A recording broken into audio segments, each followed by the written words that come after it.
In the last 30 days, I've collected over $300,000 doing high ticket sales for Jeremy Minor as a 17-year-old. Am I getting coaching from Jeremy, all these other 7-figure income earners in sales? I've put together a bulletproof way of uncovering pain and problems in every sales conversation you have. So if you stick around the next 5 minutes, I'm gonna show you the exact framework I use in every conversation to uncover pain, problems, and emotions, no matter the type of person I'm speaking to or the industry I'm selling. So the first stage in every conversation is called the connecting stage. And so there's two important parts of this. Number one, you have to take the focus off of you as a salesperson and put it onto them. That way you're not triggering resistance. And then the second part is put people into results-based thinking as opposed to price-based thinking, which is how you're gonna be able to set up frames for objection handling at the end of the conversation. So how do we actually do this? Like, let's pretend I'm selling a marketing agency service to HVAC contractors, for example, right? Let's say they clicked an ad on Facebook, now they booked onto my calendar and they're getting onto an appointment with me over Zoom. So pretend they first get onto the Zoom, you just started off normal, can you see me? Can you hear me? And then right after that, you have to put them in results-based thinking by saying something like this. Yeah, man, so it looks like you booked on my calendar about like, you would have seen like an ad on Facebook, like a red banner talking about like 10 extra leads every 30 days for your business. Is that right? Yes, of course. Okay, man, I'm just curious. Like, now I know you booked in like really recently, a couple days ago. Have you found what you're looking for in terms of like a way to like get those leads, or are you still looking? And every time they're gonna be like, oh, I'm still looking. And then the simple reply is, and do you know what you're looking for? So at this point in the conversation is when you're gonna start getting them into results-based thinking, because they're gonna tell you, oh, I'm looking for a way to get more clients or get more leads or increase my profitability or the quality of the leads I'm getting. And then from there, all we're gonna do is go straight into the situation stage. So when we get into situation stage, we need to have a conversation that they wanna have. And what I mean by that is if we look here, we're gonna take whatever they told us in the connecting stage, if they want leads, if they want clients, higher quality leads, better profitability, and just throw it straight into situation. So what I mean by that, let's say somebody in connecting stage, the final answer they gave me is, oh, I was looking for a way to get higher quality leads.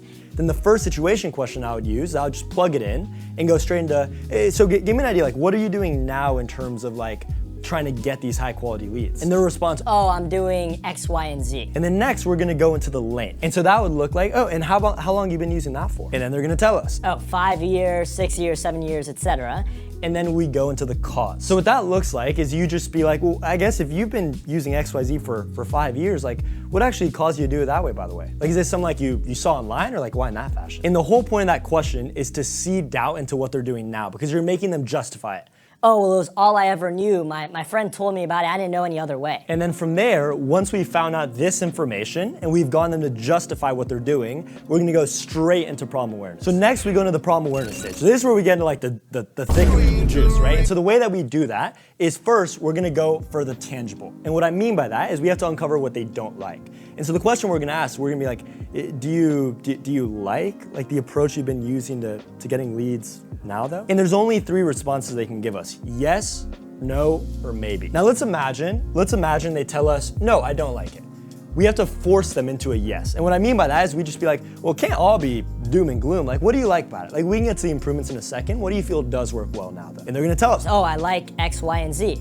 Let's imagine instead they had told us, yes, I do like it. We just be like, oh, awesome, what do you like about it? Like, we can get to the improvements in a second, but what do you feel does work well at the moment? So no matter what, we're just forcing it into a yes. Now, once they tell us, oh, I like X, I like Y, I like Z, it's really simple. All we have to say is, it doesn't sound like it's going bad then. I guess, like, is there anything you would change about either like the strategy you have, or either like the results that are coming out of it specifically, like if you could? And then immediately they're gonna start blabbering about, oh, well, I would change X, I'd change Y, I'd change Z. And that X, Y, and Z is what we call tangible. It's a tangible thing they would change inside their actual process. So once we have a tangible, we have to start going into the probe. Now what the probe is gonna do is allow us to build the emotional impact, the impact that tangible problem is actually causing on the business. So going back to the marketing agency example, imagine they told us, oh, well, I wanna change the quality of my leads. I need them to be higher quality because they're not closing at a good enough percentage. The first thing we're gonna do is always gonna be clarify.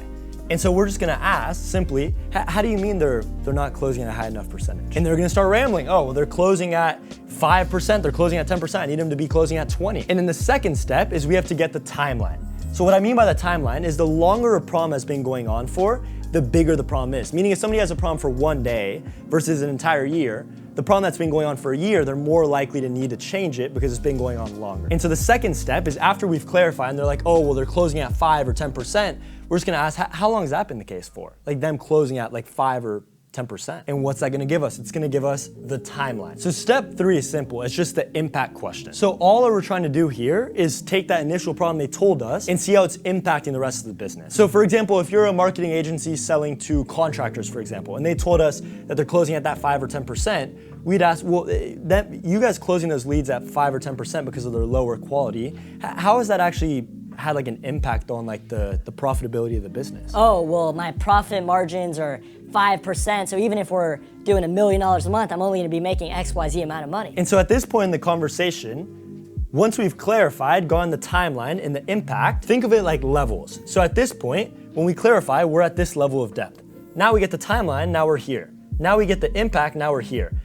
Now where the real money makers in sales make their commission is by getting this deep into the problems, the deepest level. And so the last question we have to ask is tie in the business problem into their emotional personal life. And so the simple way to do that is I'd simply ask, well, you guys closing at 5 or 10%, lowering the profit margins of the business, what's that doing to you as the business owner? And they're gonna start spitting. Oh, well, I can't make as much income. I wanna buy this house, but I can't because we're not making enough. And they're gonna start telling you the personal impact that all these logical problems the business is having is impacting them with. So at this point, what have we accomplished? We've gotten them to realize that their current process that they're using in their situation is what's causing this problem, which is having XYZ impact on their personal life. So the last question we have to ask, which will make or break your sales calls, is what's called the rationale question. Now, what the rationale question does is it gets them to commit to changing what they're doing now into something better. And so going back into the example, the way you would ask it would just sound like this. So just so I understand, like besides just the lower lead quality, like what's really like the rationale behind like looking for like a more advanced marketing strategy as opposed to just trying to fix XYZ that you're doing now? And this is when you're gonna make or break the sale, because they're gonna start telling you, oh, well, we've been trying it 5 years, nothing's gotten better, it's not going to in the future. And what are they doing? They're selling themselves on why they should change what they're doing now for something better. And what's that better thing? It's what you're selling. So to summarize everything, if we start from the very beginning, we're gonna start in the connecting stage where we're taking the focus off of us, putting on them, putting them results-based thinking as opposed to price-based thinking, and find out why are they on the call, what are they looking for. Stage 2, we're getting the situation, which is gonna be what are they doing now for what they're looking for, how long have they been doing it, what caused them to do it that way, which will seed doubt, and then go straight into the problem awareness stage.